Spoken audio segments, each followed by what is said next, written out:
ओम शांति। आजिर साकार मुरली आजिर सारांश मिठे बच्चे तुम मानकर दुखर दिन एवं शेष है। तुम्हें वर्तमान एपरी दुनिया को जाउछ जेउठारे कोनोसी भी अप्राप्त वस्तु नाही।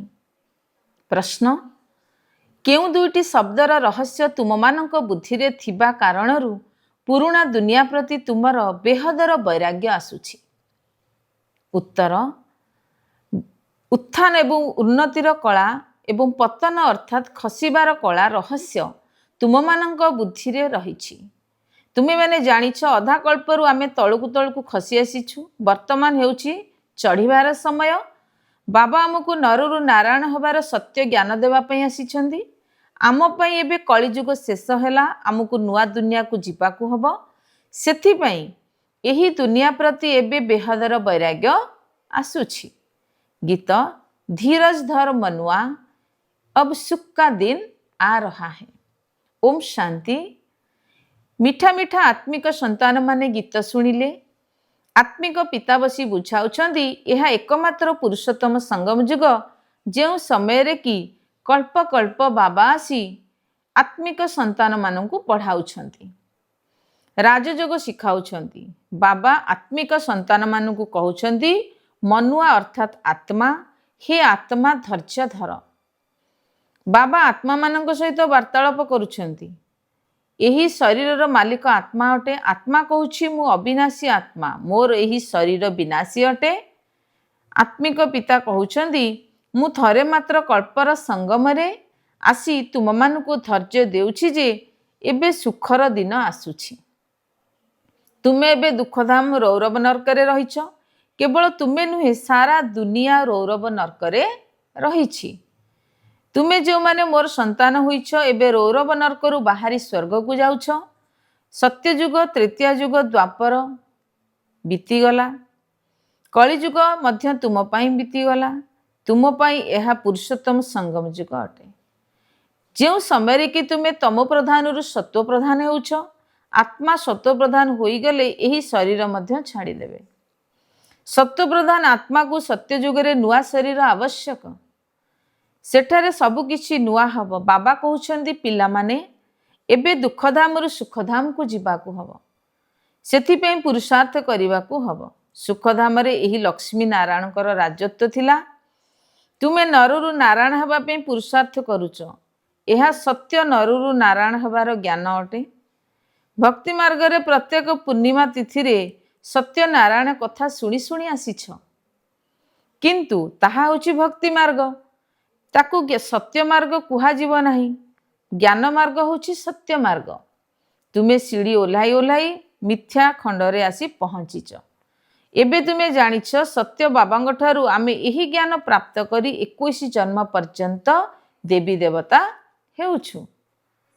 आमे थिलु पुणी सीढ़ी ओल्हाई आसीछु। चढ़िबा एवं खसिबा कलार रहस्य तुम बुद्धि रे अछि।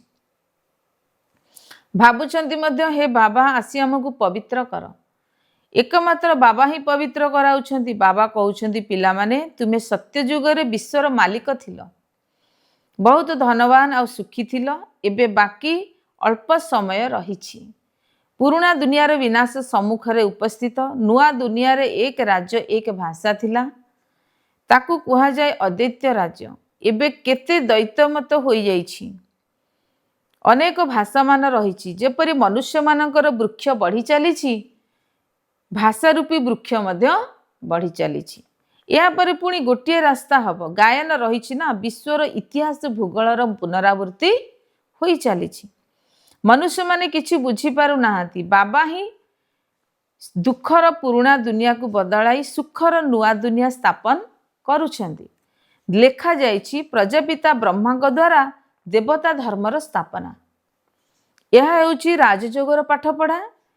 एही ज्ञान जहा कि गीतारे लेखा जाइछि, बाबा जहा सबु सम्मुखरे सुनाउछंदी ताकू पुणी मनुष्य माने भक्ति मार्ग निमते बसी लेखिछंदी। जहा को पढ़ी तुमे तळुकु तळुकु ओल्हाई आसीछ। एबे भगवान तुमको पढ़ाउछंती ऊपर को चढ़ाइबा पई। भक्ति को कुहा जाइछि पतनर मार्ग। ज्ञान होछि उत्थान कलार मार्ग। एहा को बुझाइबा पई तुमे भय कर नाही। ଯଦିଓ ଏପରି ମଧ୍ୟ ଅଛନ୍ତି ଯିଏକି ଏହି କଥାକୁ ନ ବୁଝିବା କାରଣରୁ ବିରୋଧ କରିବେ, ଶାସ୍ତ୍ରବାଦ କରିବେ, ଅର୍ଥାତ୍ ଶାସ୍ତ୍ର ଜ୍ଞାନର ତର୍କ କରିବେ। କିନ୍ତୁ ତୁମକୁ କାହା ସହିତ ଶାସ୍ତ୍ରବାଦ କରିବାର ନାହିଁ। କୁହ, ଶାସ୍ତ୍ର, ବେଦ, ଉପନିଷଦ ଆଦି, ଗଙ୍ଗା ସ୍ନାନ, ତୀର୍ଥ ଇତ୍ୟାଦି କରିବା, ଏସବୁ ହେଲା ଭକ୍ତିକାଣ୍ଡ। ବାସ୍ତବରେ ଭାରତରେ ରାବଣ ମଧ୍ୟ ଅଛି ଯାହାର ପିତୁଳାକୁ ଜଳାଉଛନ୍ତି। ଏମିତି ତ ଶତ୍ରୁର ହିଁ ପିତୁଳା ତିଆରି କରି ଅଳ୍ପ ସମୟ ପାଇଁ ଜଳାଇଥାନ୍ତି। ଏମାନେ ଏକମାତ୍ର ରାବଣର ପିତୁଳା ପ୍ରତ୍ୟେକ ବର୍ଷ ଜଳାଇ ଆସୁଛନ୍ତି। ବାବା କହୁଛନ୍ତି ତୁମେ ସତ୍ୟଯୁଗୀ ବୁଦ୍ଧିରୁ ଲୌହଯୁଗୀ ବୁଦ୍ଧି ହୋଇଯାଉଛ।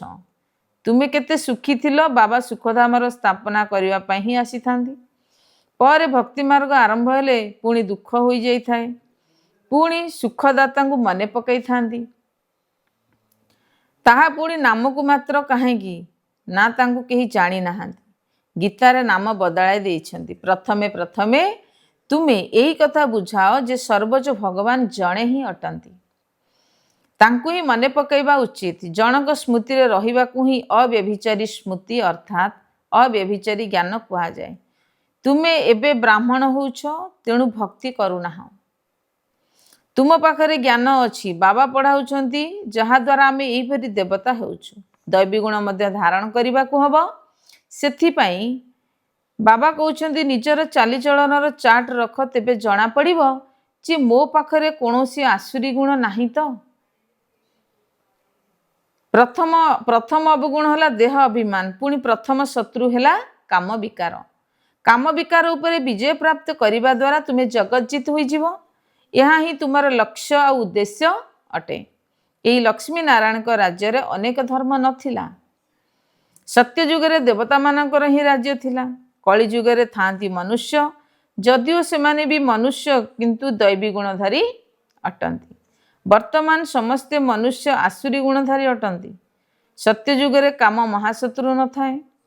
ବାବା କହୁଛନ୍ତି ଏହି କାମ ମହାଶତ୍ରୁ ଉପରେ ବିଜୟ ପ୍ରାପ୍ତ କଲେ ତୁମେ ଜଗତଜିତ ହୋଇଯିବ।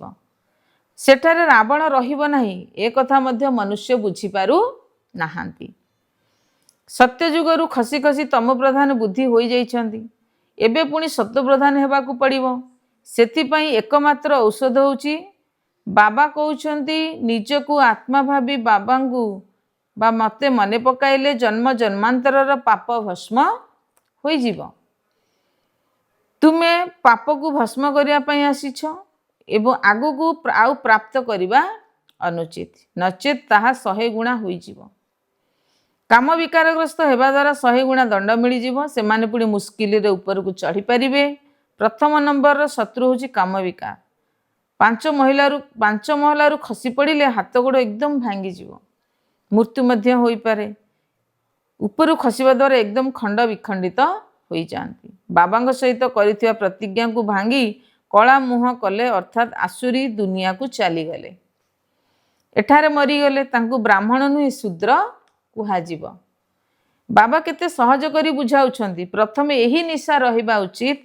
ଯଦି ଭାବୁଛ କୃଷ୍ଣ ଭଗବାନ ଉବାଚ, ତେବେ ସେ ମଧ୍ୟ ନିଶ୍ଚୟ ପାଠ ପଢ଼ାର ନିଜ ସମ୍ମାନ ତ କରାଇବେ ନା।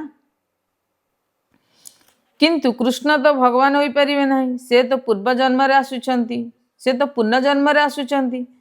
ତାହା ବାବା କହୁଛନ୍ତି ମୁଁ ହିଁ ପୁନର୍ଜନ୍ମ ରହିତ ଅଟେ। ରାଧାକୃଷ୍ଣ ଲକ୍ଷ୍ମୀ ନାରାୟଣ ଅଥବା ବିଷ୍ଣୁ ଏକା କଥା ଅଟେ ନା। ବିଷ୍ଣୁଙ୍କର 2 ରୂପ ଲକ୍ଷ୍ମୀ ନାରାୟଣ ଏବଂ ଲକ୍ଷ୍ମୀ ନାରାୟଣଙ୍କର ପିଲାଦିନର ହିଁ ରାଧାକୃଷ୍ଣ ଅଟନ୍ତି। ବ୍ରହ୍ମାଙ୍କର ରହସ୍ୟ ମଧ୍ୟ ବୁଝାଉଛନ୍ତି। ବ୍ରହ୍ମା ସରସ୍ୱତୀ ହିଁ ଲକ୍ଷ୍ମୀ ନାରାୟଣ ଅଟନ୍ତି। ଏବେ ପରିବର୍ତ୍ତନ ହେଉଛନ୍ତି। ବାବାଙ୍କର ଏହା ଶେଷ ଜନ୍ମର ନାମ ବ୍ରହ୍ମା ରଖାଯାଇଛି। ବାକି ବ୍ରହ୍ମାଙ୍କୁ ତ ଦେଖ ଏକଦମ ଲୌହ ଯୁଗରେ ଛିଡ଼ା ହୋଇଛନ୍ତି। ଇଏ ପୁଣି ତପସ୍ୟା କରି ଶ୍ରୀକୃଷ୍ଣ ଅଥବା ଶ୍ରୀ ନାରାୟଣ ହେଉଛନ୍ତି। ବିଷ୍ଣୁ କହିବା ଦ୍ୱାରା ସେଥିରେ ଉଭୟ ଆସିଯାଉଛନ୍ତି। ବ୍ରହ୍ମାଙ୍କର କନ୍ୟା ହେଉଛି ସରସ୍ୱତୀ। ଏହି କଥା ସବୁ କେହି ବୁଝିପାରିବେ ନାହିଁ। 4ଟି ଭୁଜା ବ୍ରହ୍ମାଙ୍କୁ ମଧ୍ୟ ଦେଖାଇଥାନ୍ତି, କାହିଁକି ନା ପ୍ରବୃତ୍ତି ମାର୍ଗ ଅଟେ ନା। ନିବୃତ୍ତି ମାର୍ଗବାଲା ସନ୍ନ୍ୟାସୀ ଏହି ଜ୍ଞାନ ଦେଇପାରିବେ ନାହିଁ। ବାହାର ଦେଶକୁ ବହୁତ ପ୍ରଦର୍ଶନୀ ନେଇ ଆସୁଛନ୍ତି ଯେ ଚାଲ ଆମେ ତୁମକୁ ପ୍ରାଚୀନ ରାଜଯୋଗ ଶିଖାଇବୁ। ତେବେ ସନ୍ନ୍ୟାସୀମାନେ ତ ରାଜଯୋଗ ଶିଖାଇ ପାରିବେ ନାହିଁ। ବର୍ତ୍ତମାନ ଈଶ୍ୱର ଆସିଛନ୍ତି, ତାଙ୍କର ସମସ୍ତ ସନ୍ତାନମାନେ ମଧ୍ୟ ଈଶ୍ୱରୀୟ ସମ୍ପ୍ରଦାୟର ହୋଇଛ। ଈଶ୍ୱର ଆସିଛନ୍ତି ତୁମକୁ ପଢ଼ାଇବା ପାଇଁ, ତୁମକୁ ରାଜଯୋଗ ଶିଖାଇବା ପାଇଁ। ସେ ତ ହେଉଛନ୍ତି ନିରାକାର। ବ୍ରହ୍ମାଙ୍କ ଦ୍ୱାରା ତୁମକୁ ନିଜର କରାଉଛନ୍ତି। ତୁମେ ତାଙ୍କୁ ବାବା ବାବା କହୁଛ। ବ୍ରହ୍ମା ତ ମଝିରେ କେବଳ ଭାଗ୍ୟଶାଳୀ ଅଟନ୍ତି, ଭାଗ୍ୟଶାଳୀ ରଥ ଅଟନ୍ତି। ଏହାଙ୍କ ଦ୍ୱାରା ବାବା ତୁମକୁ ପଢ଼ାଉଛନ୍ତି। ତୁମେ ମଧ୍ୟ ପତିତରୁ ପାବନ ହେଉଛ। ବାବା ପଢ଼ାଉଛନ୍ତି ମନୁଷ୍ୟରୁ ଦେବତା କରାଇବା ପାଇଁ। ବର୍ତ୍ତମାନ ତ ରାବଣ ରାଜ୍ୟ ଆସୁରୀ ସମ୍ପ୍ରଦାୟ ଅଟେ ନା। ଏବେ ତୁମେ ଈଶ୍ୱରୀୟ ସମ୍ପ୍ରଦାୟର ହେଉଛ, ପୁଣି ଦୈବୀ ସମ୍ପ୍ରଦାୟକୁ ଆସିବ। ଏବେ ତୁମେ ପୁରୁଷୋତ୍ତମ ସଙ୍ଗମ ଯୁଗରେ ଅଛ, ପବିତ୍ର ହେଉଛ। ସନ୍ନ୍ୟାସୀମାନେ ତ ଘର ଦ୍ୱାର ଛାଡ଼ି ଚାଲି ଆସିଛନ୍ତି। ଏବେ ତ ବାବା କହୁଛନ୍ତି ଭଲେ ସ୍ତ୍ରୀ ପୁରୁଷ ଘରେ ଏକତ୍ର ହୋଇ ରୁହ, କିନ୍ତୁ ଏପରି ଭାବ ନାହିଁ ଯେ ସ୍ତ୍ରୀ ନାଗୁଣୀ ଅଟେ, ସେଥିପାଇଁ ମୁଁ ଅଲଗା ହୋଇଗଲେ ମୁକ୍ତି ମିଳିଯିବ, ମୁକ୍ତ ହୋଇଯିବି। ତୁମକୁ ପଳାଇବାର ନାହିଁ। ତାହା ହଦର ସନ୍ନ୍ୟାସ ଅଟେ, ଯାହାକି ଘର ଗୃହସ୍ଥ ଛାଡ଼ି ପଳାଇ ଯାଇଥାନ୍ତି। ତୁମେ ଏଠାରେ ରହିଛ, କିନ୍ତୁ ତୁମକୁ ଏହି ବିକାରୀ ଦୁନିଆ ପ୍ରତି ବୈରାଗ୍ୟ ରହିଛି। ଏହିସବୁ କଥା ତୁମକୁ ଭଲ ଭାବରେ ଧାରଣ କରିବାକୁ ହେବ, ନୋଟ କରିବାକୁ ହେବ ଏବଂ କିଛିଟା ବାରଣ ମଧ୍ୟ କରିବାକୁ ହେବ। ଦୈବୀ ଗୁଣ ଧାରଣ କରିବାକୁ ହେବ। ଶ୍ରୀକୃଷ୍ଣଙ୍କର ଗାୟନ କରାଯାଇଥାଏ ନା। ଏହା ତୁମର ଲକ୍ଷ୍ୟ ଉଦ୍ଦେଶ୍ୟ ଅଟେ। ବାବା ନିଜେ ବିଶ୍ୱର ମାଲିକ ହୋଇନାହାନ୍ତି, ତୁମକୁ କରାଉଛନ୍ତି ବା ତୁମ ସନ୍ତାନମାନଙ୍କୁ କରାଉଛନ୍ତି। 84 ଜନ୍ମ ମଧ୍ୟ ଇଏ ନେଉଛନ୍ତି। ଏହାକୁ ମଧ୍ୟ ବର୍ତ୍ତମାନ ଶତପ୍ରଧାନ ହେବାକୁ ପଡ଼ିବ। ଇଏ ପୁରୁଷାର୍ଥୀ ଅଟନ୍ତି। ନୂଆ ଦୁନିଆକୁ ଶତପ୍ରଧାନ କରିବା। ପ୍ରତ୍ୟେକ ଜିନିଷ ପ୍ରଥମେ ଶତପ୍ରଧାନ, ପୁଣି ସତ୍ୱ ରଜତମରେ ଆସିଥାଏ। ଛୋଟ ପିଲାମାନଙ୍କୁ ମଧ୍ୟ ମହାତ୍ମା କୁହାଯାଏ, କାହିଁକି ନା ତାଙ୍କ ଭିତରେ ବିକାର ନଥାଏ, ସେଥିପାଇଁ ତାଙ୍କୁ ଫୁଲ କୁହାଯାଏ। ସନ୍ନ୍ୟାସୀମାନଙ୍କ ଠାରୁ ଛୋଟ ପିଲାମାନଙ୍କର ଉଦ୍ୟମ ବୋଲି କୁହାଯିବ ନାହିଁ, କାହିଁକି ନା ସନ୍ନ୍ୟାସୀମାନେ ତ ନିଜର ସାଂସାରିକ ଜୀବନ ଅତିକ୍ରମ କରି ଆସିଛନ୍ତି। 5 ବିକାର ଅନୁଭବ ତାଙ୍କ ପାଖରେ ରହିଛି। ପିଲାମାନଙ୍କୁ ତ ସେସବୁ ଜଣା ନଥାଏ, ସେଥିପାଇଁ ପିଲାମାନଙ୍କୁ ଦେଖି ଖୁସି ହେଉଛନ୍ତି। ସେଥିପାଇଁ ସେମାନେ ଚୈତନ୍ୟ ଫୁଲ ଅଟନ୍ତି। ଆମର ପଦ ହେଉଛି ପ୍ରବୃତ୍ତି ମାର୍ଗ। ଏବେ ତୁମେ ତୁମ ସନ୍ତାନମାନଙ୍କୁ ଏହି ପୁରୁଣା ଦୁନିଆରୁ ନୂଆ ଦୁନିଆକୁ ଯିବାକୁ ହେବ। ଅମର ଲୋକକୁ ଯିବା ପାଇଁ ତୁମେ ସବୁ ପୁରୁଷାର୍ଥ କରୁଛ। ମୃତ୍ୟୁ ଲୋକରୁ ତୁମର ଉନ୍ନତି ହେଉଛି। ଯଦି ଦେବତା ହେବାକୁ ଅଛି, ତେବେ ଏହି ପୁରୁଷାର୍ଥ କରିବାକୁ ହେବ। ପ୍ରଜାପିତା ବ୍ରହ୍ମାଙ୍କର ସନ୍ତାନ ଭାଇ ଭଉଣୀ ହୋଇଯାଉଛନ୍ତି। ଭାଇ ଭଉଣୀ ତ ଥିଲେ ନା। ପ୍ରଜାପିତା ବ୍ରହ୍ମାଙ୍କର ସନ୍ତାନ ପରସ୍ପର ମଧ୍ୟରେ କ'ଣ ଅଟନ୍ତି? ପ୍ରଜାପିତା ବ୍ରହ୍ମା ବୋଲି ଗାୟନ କରାଯାଏ। ସେ ପର୍ଯ୍ୟନ୍ତ ପ୍ରଜାପିତା ବ୍ରହ୍ମାଙ୍କ ଦ୍ୱାରା ସନ୍ତାନ ସୃଷ୍ଟି ହୋଇଥାନ୍ତି। ସେ ପର୍ଯ୍ୟନ୍ତ ସୃଷ୍ଟିର ରଚନା ମଧ୍ୟ କିପରି ହେବ? ପ୍ରଜାପିତା ବ୍ରହ୍ମାଙ୍କର ସମସ୍ତେ ଆତ୍ମିକ ସନ୍ତାନ ଅଟନ୍ତି। ଦୁନିଆର ବ୍ରାହ୍ମଣମାନେ ଶାରୀରିକ ଯାତ୍ରା କରିଥାନ୍ତି। ବାବା ମଧ୍ୟ କହୁଛନ୍ତି, ଖବରଦାର ରୁହ, ମୋର ସନ୍ତାନ ହୋଇ କୌଣସି ଅପଧାର ବା ବିକାରୀ କର୍ମ କର ନାହିଁ। ଯାହାର ଦୁର୍ଗନ୍ଧ ଚାରିଆଡ଼େ ଖେଳିଗଲା, ତେଣୁ ତାକୁ କୁହାଇବା ପତିତକୁ ଏପରି କାହିଁକି ଆଣିଛ? ପୁଣି ତାଙ୍କୁ ଏହି ଅଭିଶାପ ଦେଇଦେଲେ। ବାସ୍ତବରେ ଏହି ସଭାକୁ କେହି ବି ପତିତ ଆସିପାରିବେ ନାହିଁ। ପତିତମାନଙ୍କୁ ବାବାଙ୍କ ସହିତ ମିଶିବାର ଅନୁମତି ଥାଏ। ସେମାନଙ୍କ ପାଇଁ ଭିଜିଟିଂ ରୁମ୍ ଠିକ୍ ଅଛି। ସେମାନେ ପବିତ୍ର ହେବା ପାଇଁ ଗ୍ୟାରେଣ୍ଟି କରିବେ, ଦୈବୀ ଗୁଣ ମଧ୍ୟ ଧାରଣ କରିବେ, ତେବେ ଅନୁମତି ଦିଆଯିବ। ଦୈବୀ ଗୁଣ ଧାରଣ କରିବାରେ ସମୟ ଲାଗିଥାଏ। କେବଳ ପବିତ୍ର ହେବାର ହିଁ ପ୍ରତିଜ୍ଞା କରିବାକୁ ହେବ। ତାକୁ ପୁଣି ମନୁଷ୍ୟମାନେ ଭକ୍ତିମାର୍ଗ ନିମନ୍ତେ ବସି ଲେଖୁଛନ୍ତି, ଯାହାକୁ ପଢ଼ି ତୁମେ ତଳକୁ ତଳ ଓହ୍ଲାଇ ଆସିଛ। ଏବେ ଭଗବାନ ତୁମକୁ ପଢ଼ାଉଛନ୍ତି ଉପରକୁ ଉଠାଇବା ପାଇଁ। ଦରିଦ୍ରକୁ କୁହାଯାଉଛି ପତନର ମାର୍ଗ। ଏହା ହେଉଛି ଉତ୍ଥାନ ଏବଂ ପତନର ମାର୍ଗ। ଏହାକୁ ବୁଝାଇବା ପାଇଁ ମଧ୍ୟ ତୁମେ ଭୟ କର ନାହିଁ। ଯଦିଓ ଏପରି ମଧ୍ୟ ଅଛନ୍ତି ଯିଏକି ଏହି କଥାକୁ ନ ବୁଝିବା କାରଣରୁ ବିରୋଧ କରିବେ, ଶାସ୍ତ୍ରବାଦ କରିବେ, ଏପରି ସାହସ ଜ୍ଞାନର ତର୍କ କରିବେ, କିନ୍ତୁ ତୁମକୁ କାହା ସହିତ ଶାସ୍ତ୍ରବାଦ କରିବାର ନାହିଁ। କୁହ, ଶାସ୍ତ୍ର, ବେଦ, ଉପନିଷଦ ଅଥବା ଜ୍ଞାନ ସ୍ନାନ, ତୀର୍ଥ ଇତ୍ୟାଦି କରିବା ଏସବୁ ହେଲା ଭକ୍ତି ମାର୍ଗ? ବାସ୍ତବରେ ଭାରତରେ ମଧ୍ୟ ରାବଣ ରହିଛି, ଯାହାର ପିତୁଳାକୁ ଜଳାଉଛନ୍ତି। ଏମିତି ତ ଶତ୍ରୁର ହିଁ ପିତୁଳା ତିଆରି କରି ଅଳ୍ପ ସମୟ ପାଇଁ ଜଳାଇଥାନ୍ତି। ଏମାନେ ଏକମାତ୍ର ରାବଣର ପିତୁଳାକୁ ପ୍ରତ୍ୟେକ ବର୍ଷ ଜଳାଇଥାନ୍ତି। ବାବା କହୁଛନ୍ତି, ତୁମେ ସତ୍ୟଯୁଗକୁ ଯାଉଛ, ତୁମେ କେତେ ଖୁସି ଥିଲ। ବାବା ସୁଖଧାମକୁ ସ୍ଥାପନ କରିବା ପାଇଁ ହିଁ ଆସିଥାନ୍ତି। ଘରେ ଭକ୍ତି ମାର୍ଗ ଆରମ୍ଭ ହେଲେ ପୁଣି ଦୁଃଖୀ ହୋଇଯାଆନ୍ତି, ପୁଣି ସୁଖଦାତାଙ୍କୁ ମନେ ପକାଇଥାନ୍ତି। ତାହା ପୁଣି ନାମକୁ ମାତ୍ର, କାହିଁକି ନା ତାଙ୍କୁ ଜାଣିନାହାନ୍ତି। ଭାରତରେ କାମ ବିକାର ହେଉଛି ଭାରତ ତାଙ୍କୁ ହିଁ ମନେ ପକାଇ ଦେଉଛନ୍ତି। ପ୍ରଥମେ ତୁମେ ଏହି କଥା ବୁଝାଅ ଯେ ସର୍ବୋଚ୍ଚ ଭଗବାନ ଜଣେ ହିଁ ଅଟନ୍ତି, ତାଙ୍କୁ ହିଁ ମନେ ପକାଇବା ଉଚିତ। ଜଣଙ୍କ ସ୍ମୃତିରେ ରହିବାକୁ ହିଁ ଅବ୍ୟଭିଚାରୀ ସ୍ମୃତି ଅଥବା ଅବ୍ୟଭିଚାରୀ ଜ୍ଞାନ କୁହାଯାଏ। ଏବେ ତୁମେ ବ୍ରାହ୍ମଣ ହେଉଛ, ତେଣୁ ଭକ୍ତି କରୁନାହଁ। ତୁମ ପାଖରେ ଜ୍ଞାନ ଅଛି, ତୁମ ପାଖରେ ଜ୍ଞାନ ଅଛି, ବାବା ପଢ଼ାଉଛନ୍ତି, ଯାହାଦ୍ୱାରା ଆମେ ଏହିପରି ଦେବତା ହେଉଛୁ। ଦୈବୀଗୁଣ ମଧ୍ୟ ଧାରଣ କରିବାକୁ ହେବ। ସେଥିପାଇଁ ବାବା କହୁଛନ୍ତି, ନିଜର ଚାଲିଚଳନର ଚାର୍ଟ ରଖ, ତେବେ ଜଣାପଡ଼ିବ ଯେ ମୋ ପାଖରେ କୌଣସି ଆସୁରୀ ଗୁଣ ତ ନାହିଁ। ପ୍ରଥମେ ଅବଗୁଣ ହେଲା ଦେହ ଅଭିମାନ, ପୁଣି ପ୍ରଥମ ଶତ୍ରୁ ହେଲା କାମବିକାର। କାମବିକାର ଉପରେ ବିଜୟ ପ୍ରାପ୍ତ କରିବା ଦ୍ୱାରା ତୁମେ ଜଗଜ୍ଜିତ ହେବ। ଏହା ହିଁ ତୁମର ଲକ୍ଷ୍ୟ ଏବଂ ଉଦ୍ଦେଶ୍ୟ ଅଟେ। ଏହି ଲକ୍ଷ୍ମୀନାରାୟଣଙ୍କର ରାଜ୍ୟରେ ଅନେକ ଧର୍ମ ନଥିଲା। ସତ୍ୟଯୁଗରେ ଦେବତାମାନଙ୍କର ହିଁ ରାଜ୍ୟ ଥିଲା। କଳିଯୁଗରେ ଥାନ୍ତି ମନୁଷ୍ୟ, ଯଦିଓ ସେମାନେ ବି ମନୁଷ୍ୟ, କିନ୍ତୁ ଦୈବୀ ଗୁଣଧାରୀ ଅଟନ୍ତି। ବର୍ତ୍ତମାନ ସମୟ ମନୁଷ୍ୟ ଆସୁରୀ ଗୁଣଧାରୀ ଅଟନ୍ତି। ସତ୍ୟଯୁଗରେ କାମ ମହାଶତ୍ରୁ ନଥାଏ। ବାବା କହୁଛନ୍ତି, ଏହି କାମ ମହାଶତ୍ରୁ ଉପରେ ବିଜୟ ପ୍ରାପ୍ତ କଲେ ତୁମେ ଜଗଜ୍ଜିତ ହୋଇଯିବ। ସେଠାରେ କୌଣସି ରାବଣ ନାହିଁ। ଏ କଥା ମଧ୍ୟ ମନୁଷ୍ୟ ବୁଝିପାରୁନାହାନ୍ତି। ସତ୍ୟଯୁଗକୁ ଖସି ଖସି ତମ ପ୍ରଧାନ ବୁଦ୍ଧି ହୋଇଯାଉଛନ୍ତି। ଏବେ ପୁଣି ସତପ୍ରଧାନ ହେବାକୁ ପଡ଼ିବ। ସେଥିପାଇଁ ଏକମାତ୍ର ଔଷଧ ହେଉଛି, ବାବା କହୁଛନ୍ତି, ନିଜକୁ ଆତ୍ମା ଭାବି ବାବାଙ୍କୁ ମନେ ପକାଇଲେ ଜନ୍ମ ଜନ୍ମାନ୍ତର ପାପ ଭସ୍ମ ହୋଇଯିବ। ତୁମେ ଯାହାକୁ ଭସ୍ମ କରିବା ପାଇଁ ଆସିଛ, ତେଣୁ ଆଗକୁ ଆଉ ପାପ କରିବା ଅନୁଚିତ, ନଚେତ୍ ବାବା 100 ଗୁଣା ଦଣ୍ଡ ଦେବେ। କାମ ବିକାରଗ୍ରସ୍ତ ହେବା ଦ୍ୱାରା 100 ଗୁଣା ଦଣ୍ଡ ମିଳିଯିବ। ପୁଣି ସେମାନେ ମୁସ୍କିଲରେ ଉପରକୁ ଚଢ଼ିପାରିବେ ନାହିଁ। ପ୍ରଥମ ନମ୍ବର ଶତ୍ରୁ ହେଉଛି କାମ ବିକାର। 5 ମହଲାରୁ ଖସି ପଡ଼ିଲେ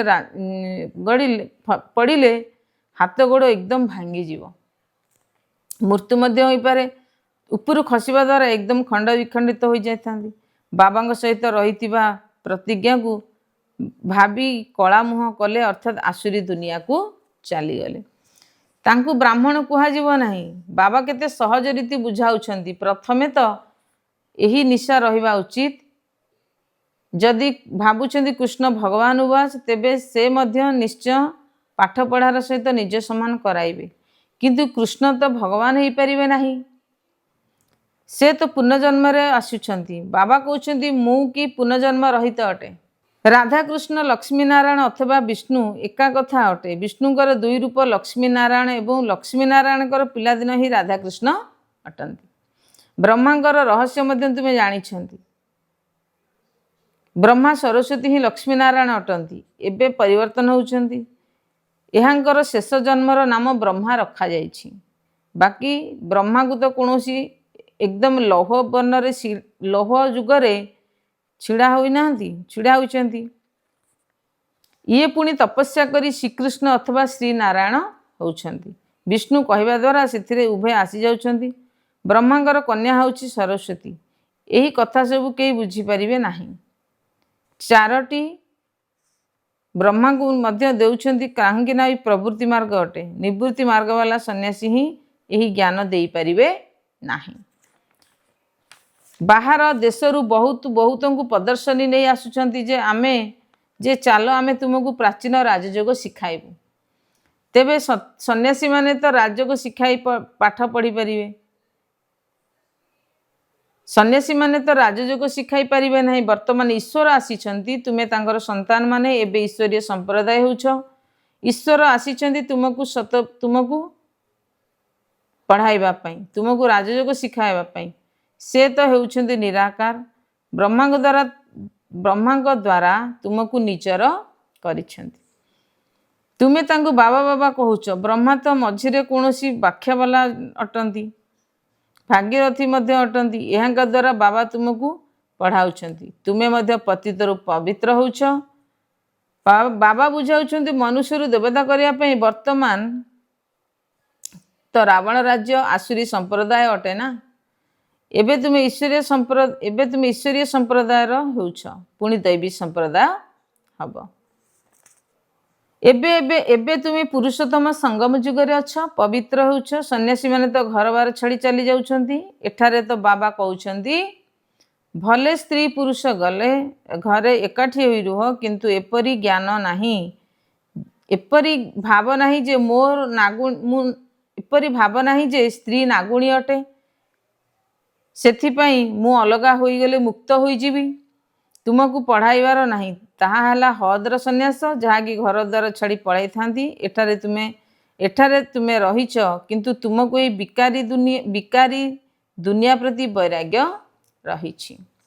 ए कथा सबू तुमको भल भाबरे धारण करने को हबो, नोट करने को हबो। एही किछिटा कारण मध्य रखिबा को हबो। दैवी गुण धारण करने को हबो। श्रीकृष्णकर गुणवान करा जाय थाए ना। यह तुम्हारा लक्ष्य उद्देश्य अटे। बाबा निजे विश्वर मालिक हेउनांती, तुमको कराउछंती। पुणी अधाकल्प पर तुमे तळुको ओल्हाई तम प्रधान हेउछ, मु हेउ नाही, ए सबु ब्रह्मा देखुछंती। 84 जन्म मध्य ये नेइछंती। यहाकु मध्य वर्तमान सप्त प्रधान हेबाकु पड़िबो। ये पुरुषार्थी अटे। नुआ दुनिया को शत प्रधान करिबा यह पिला मानकर काम। प्रत्येक जिनिस प्रथमे सत्व रज तमरे आसी थाए। छोट पिलांको मध्य महात्मा कहा जाए, काहेकि ना तांको भितर विकार न थाए, सेथिपई तांको फूल कहा जाए। सन्यासी मानक ठारू छोट पिलांको कदम बोली कहा जाए, उत्तम बोली कहा जीवो। काहेकि ना सन्यासी माने तो निजर सांस्कृतिक सांसारिक जीवन अतिक्रम करि आसीछंती। पांच विकार अनुभव तांको पाखरे रहिछि। पिला मानंकु तो से सब जणा न थाए, सेथिपई पिला मानंकु देखि खुशी लागि थाए। से माने चैतन्य फूल अटंती। आमे तो होछु प्रवृत्ति मार्ग। एबे तुम संतान मानंकु एही पुराना दुनिया रु नुआ दुनिया को जीवा को हबो। अमरपुरी को जीवा पई तुमे मध्य स्व पुरुषार्थ करूछ। मृत्यु लोकरु तुमर उन्नति हेउछि, मृत्यु लोकरु तुमर बदली हेउछि। जदि देवता हेबा को अछि तेबे एही पुरुषार्थ करिबा को पड़िबो। प्रजापिता ब्रह्मांकर स्थापना भाई भौणी होई जाइछंती। भाई भौणी तो थिले ना। प्रजापिता ब्रह्मांकर परस्पर मध्य कौन अटंती? प्रजापिता ब्रह्मा बोली गायन करा जाए। जे पर्यंत प्रजापिता ब्रह्मांग द्वारा संतान सृष्टि न होइछि, से पर्यंत सृष्टिर स्थापना सृष्टिर रचना पुणी किपरि हब? प्रजापिता ब्रह्मांकर समस्ते संतान अटंती। दुनियार लोक माने दुनियार ब्राह्मण माने शारीरिक यात्रा करिथांती। तुमे आत्मिक यात्रा वाला अट। सेठारे पतित तुमे पवित्र। से माने तो कौन प्रजापिता ब्रह्मांकर संतान नुहंती। ए कथा तुमे जानुछ। दिनकू दिन बा निजकू निज भाई भौणीर कार्य करुथिबा पर्यंत विकारग्रस्त होई परिबे नहीं। ताहा मध्य कहउछंती खबरदार रुह। मोर संतान हेले जाई कौनसी आवश्यकता नहीं। अधाकल्प बा विकारी काम कर नहीं, नचेत पत्थर बुद्धि होई जीवो। इंद्र सभार कहानी मध्य रहिछि। जणे शूद्र को सभा मध्य को फेरी आसीथिले। ଯାହାର ଦୁର୍ଗନ୍ଧ ଚାରିଆଡ଼େ ଖେଳି ଯାଇଥିଲା। ତେଣୁ ତାଙ୍କୁ କୁହାଗଲା ପତିତରୁ ପବିତ୍ର ହୁଅ। ଜଣେ ଶତ୍ରୁକୁ ନଚେତ୍ ପଥର ବୁଦ୍ଧି ହୋଇଯିବ। ଇନ୍ଦ୍ର ସଭାର ତ କାହାଣୀ ରହିଛି। ଜଣେ ଶୂଦ୍ରକୁ ସଭା ମଧ୍ୟକୁ ନେଇ ଆସିଲେ, ଯାହାର ଦୁର୍ଗନ୍ଧ ଚାରିଆଡ଼େ ଖେଳିଗଲା। ତେଣୁ ତାଙ୍କୁ କୁହାଗଲା ପତିତଙ୍କୁ ଏଠାକୁ କାହିଁକି ଆଣିଛ? ପୁଣି ତାଙ୍କୁ ଅଭିଶାପ ଦେଇଦେଲେ। ବାସ୍ତବରେ ଏହି ସଭାକୁ ମଧ୍ୟ କେହି ଆସିପାରିବେ ନାହିଁ। ଭଲେ ବାବା ଜାଣନ୍ତୁ ଅଥବା ନ ଜାଣନ୍ତୁ, ଏମାନେ ତ ନିଜର ହିଁ କ୍ଷତି କରିଥାନ୍ତି। ଆହୁରି ହିଁ 100 ଗୁଣା ଦଣ୍ଡ ମିଳିଯିବ। ପତିତମାନଙ୍କୁ ବାବାଙ୍କ ସହିତ ମିଶିବାର ଅନୁମତି ସେମାନଙ୍କ ପାଇଁ ଭିଜିଟିଂ ରୁମ୍ ଠିକ୍। ତେବେ ପବିତ୍ର ହେବା ପାଇଁ ଗ୍ୟାରେଣ୍ଟି କରିବେ, ଦୈବୀ ଗୁଣ ଧାରଣ କରିବେ, ତେବେ ଅନୁମତି ଆସିଯିବ। ଦୈବୀ ଗୁଣ ଧାରଣ କରିବାର ସମୟ ଲାଗିଥାଏ। କେବଳ ପବିତ୍ର ହେବାରେ ହିଁ ପ୍ରତିଜ୍ଞା କରିବାକୁ ହେବ। ଏ କଥା ମଧ୍ୟ ବୁଝାଯାଇଛି। ଦେବତାମାନଙ୍କର ଏବଂ ପରମାତ୍ମାଙ୍କର ମହିମା ଅଲଗା ଅଲଗା ଅଟେ। ବାବା ହିଁ ପତିତ ପାବନ ଲିଟରେଚର ବା ମୁକ୍ତିଦାତା, ଗାଇଡ୍ ବା ପଥ ପ୍ରଦର୍ଶକ ଅଟନ୍ତି। ସବୁ ଦୁଃଖରୁ ମୁକ୍ତ କରି ନିଜର ପତିତ ପାବନ ଲିବରେଟର ଶାନ୍ତିଧାମକୁ ଯାଉଛନ୍ତି। ଭୁଲି ଯିବାକୁ ହେବ। ସେଥିପାଇଁ କ୍ରମାନ୍ୱୟରେ ପାସ୍ ହେବେ, ତେବେ ଶାନ୍ତିଧାମକୁ ସୁଖଧାମକୁ ଆସିବେ। ଶାନ୍ତିଧାମରୁ ସୁଖଧାମକୁ ଆସିବେ। ଏହି ଚକ୍ର ଘୁରି ଚାଲିଛି। ଢେରକୁ ଢେର ଆତ୍ମା ରହିଛନ୍ତି। ସମସ୍ତଙ୍କର ଅଭିନୟ କ୍ରମାନ୍ୱୟରେ ରହିଛି। ଯିବେ ମଧ୍ୟ କ୍ରମାନ୍ୱୟରେ। ଆତ୍ମାମାନଙ୍କର ମାଳାକୁ କୁହାଯାଉଛି ଶିବ ବାବାଙ୍କର ବଂଶାବଳୀ ଅଥବା ରୁଦ୍ର ମାଳା। କ୍ରମାନ୍ୱୟରେ ଯାଉଛନ୍ତି, ପୁଣି କ୍ରମାନ୍ୱୟରେ ଆସୁଛନ୍ତି। ଅନ୍ୟ ଧର୍ମାବଲମ୍ବୀମାନଙ୍କର ମଧ୍ୟ ଏହିପରି ହୋଇଥାଏ। ପିଲାମାନଙ୍କୁ ପ୍ରତ୍ୟହ ବୁଝାଯାଉଛି ଯେ ସ୍କୁଲରେ ପ୍ରତ୍ୟହ ନ ପଢ଼ିଲେ, ମୁରଲି ନ ଶୁଣିଲେ ପୁଣି ଆବସେଣ୍ଟ ଅଥବା ଅନୁପସ୍ଥିତ ହୋଇଯିବ। ଏହି ପାଠପଢ଼ାର ଉପରକୁ ଉଠିବା ପାଇଁ ଲିଫ୍ଟ ମଧ୍ୟ ନିଶ୍ଚୟ ଦରକାର। ଈଶ୍ୱରୀୟ ବିଶ୍ୱବିଦ୍ୟାଳୟରେ ଅନୁପସ୍ଥିତ ହେବା ଉଚିତ ନୁହେଁ। ଏହି ପାଠପଢ଼ା କେତେ ଶ୍ରେଷ୍ଠ, ଯାହାଦ୍ୱାରା ତୁମେ ସୁଖଧାମର ମାଲିକ ହେଉଛ। 100 ବର୍ଷ ମଧ୍ୟରେ କେତେ ମହଙ୍ଗା ହୋଇଯାଇଛି। ସେଠାରେ କୌଣସି ଅପ୍ରାପ୍ତ ବସ୍ତୁ ରହିବ ନାହିଁ, ଯାହା ପାଇଁ ଅସୁବିଧା ଭୋଗିବାକୁ ପଡ଼ିବ। ତାହା ହେଉଛି ସୁଖଧାମ। ଏବେ ତୁମେ ସେଠାକୁ ଯିବା ପାଇଁ ପ୍ରସ୍ତୁତ କରୁଛ। ତୁମେ ଭିକାରୀରୁ ରାଜକୁମାର ହେଉଛ। ସାହୁକାରମାନେ ନିଜକୁ ଭିକାରୀ ବୋଲି ଭାବୁ ନାହାନ୍ତି। ଆଚ୍ଛା, ଧାରଣା ପାଇଁ ମୁଖ୍ୟ ସାରାଂଶ 1 ନମ୍ବର, ବାବାଙ୍କ ସହିତ ଯେଉଁ ସମ୍ପୂର୍ଣ୍ଣ ପବିତ୍ର ହେବାର ପ୍ରତିଜ୍ଞା କରିଛ, ତାକୁ ଭାଙ୍ଗିବାର ନାହିଁ। ଖାଦ୍ୟପେୟ ତଥା ଚାଲିଚଳନରେ ବହୁତ ସଂଯମ ରକ୍ଷା କରିବାକୁ ହେବ। ନିଜର ଚାର୍ଟ ଦେଖିବାକୁ ହେବ ଯେ ମୋ ଭିତରେ କୌଣସି ଅବଗୁଣ ନାହିଁ ତ। 2 ନମ୍ବର, ଏହି ଗର୍ଲଲି ୟୁନିଭର୍ସିଟି ଅର୍ଥାତ୍ ଈଶ୍ୱରୀୟ ବିଶ୍ୱବିଦ୍ୟାଳୟରେ କେବେ ବି ଅନୁପସ୍ଥିତ ହେବାର ନାହିଁ। ସୁଖଧାମର ମାଲିକ ହେବାର ଏତେ ଶ୍ରେଷ୍ଠ ପାଠପଢ଼ାକୁ କୌଣସି ଦିନ ମଧ୍ୟ ବନ୍ଦ କରିପାରିବ ନାହିଁ। ପ୍ରତ୍ୟେକ ଦିନ ନିଶ୍ଚିତ ଭାବରେ ମୁରଲି ଶୁଣିବାକୁ ହେବ। ଆଜିର ବରଦାନ, ପ୍ରତ୍ୟେକ ମୁହୂର୍ତ୍ତର ପ୍ରତ୍ୟେକ ସମୟର ମହତ୍ତ୍ୱକୁ ଜାଣି ପୁଣ୍ୟର ପୁଞ୍ଜି ଜମା କରୁଥିବା ପଦ୍ମା ପଦମପତି ଭବ। ବିସ୍ତାର, ତୁମେ ପୁଣ୍ୟ ଆତ୍ମାମାନଙ୍କର ସଂକଳ୍ପରେ ଏତେ ବିଶେଷ ଶକ୍ତି ରହିଛି, ଯାହାଦ୍ୱାରା ତୁମେ ଅସମ୍ଭବକୁ ସମ୍ଭବ କରିପାରିବ। ଆଜିକାଲି ଯେପରି ଭିନ୍ନ ଭିନ୍ନ ଯନ୍ତ୍ରପାତି ଆଧାରରେ ମରୁଭୂମିକୁ ମଧ୍ୟ ସବୁଜ ଶ୍ୟାମଳ କରିଦେଉଛନ୍ତି, ପାହାଡ଼ ଉପରେ ମଧ୍ୟ ଫୁଲ ଫୁଟାଇ ଦେଉଛନ୍ତି, ସେଥିପାଇଁ ତୁମେମାନେ ମଧ୍ୟ ନିଜର ଶ୍ରେଷ୍ଠ ସଂକଳ୍ପ ଦ୍ୱାରା ନିରାଶ ଆତ୍ମା ଭିତରେ ଆଶାର ସଞ୍ଚାର କରିପାରିବ। ଏଥିପାଇଁ ପ୍ରତ୍ୟେକ ମୁହୂର୍ତ୍ତ ଏବଂ ପ୍ରତ୍ୟେକ ସଂକଳ୍ପର ମହତ୍ତ୍ୱକୁ ଜାଣି ତାକୁ କାର୍ଯ୍ୟରେ ଲଗାଇ ପୁଣ୍ୟର ପୁଞ୍ଜି ଜମା କର। ତୁମମାନଙ୍କର ସଂକଳ୍ପର ଶକ୍ତି ଏବଂ ଏତେ ଶ୍ରେଷ୍ଠ ଅଟେ, ଯାହାକି ତୁମର ଗୋଟିଏ ସଂକଳ୍ପ ମଧ୍ୟ କାହାକୁ ପଦ୍ମା ପଦ୍ମପତି କରିଦେଇପାରିବ। ସ୍ଲୋଗାନ, ଯଦି ପ୍ରତ୍ୟେକ କର୍ମ ଅଧିକାରୀ ପଣିଆର ନିଶ୍ଚୟ ଏବଂ ନିଶାର ସହିତ କରିବ, ତେବେ ମେହନତ ସମାପ୍ତ ହୋଇଯିବ। ଅବ୍ୟକ୍ତ ଇଶାରା, କର୍ମାତୀତ ସ୍ଥିତିକୁ ପ୍ରାପ୍ତ କରିବା ପାଇଁ ନିଜ ଭିତରେ ବିଶେଷ କରି ଏକତ୍ରୀକରଣ ଶକ୍ତି ଏବଂ ସମାହିତ କରିବାର ଶକ୍ତି ଆବଶ୍ୟକ। कर्मबंधनी आत्मा माने जेउठी थिबे केवल सेठारे ही कार्य करिपारिबे एवं कर्मातीत आत्मा माने गोटिए समय रे चारिआडे निजर सेवार पाठ करिपारिबे काहेकि ना सेमाने कर्मातीत अटंती सेमानकर गति अति तीव्र होइथाए तेणु सेमाने गोटिए सेकेंड भितरे जेउठारे इच्छा सेठाकू पहुँची जाई परिबे तेणु यही अनुभूति को बढ़ाओ। ओम शांति।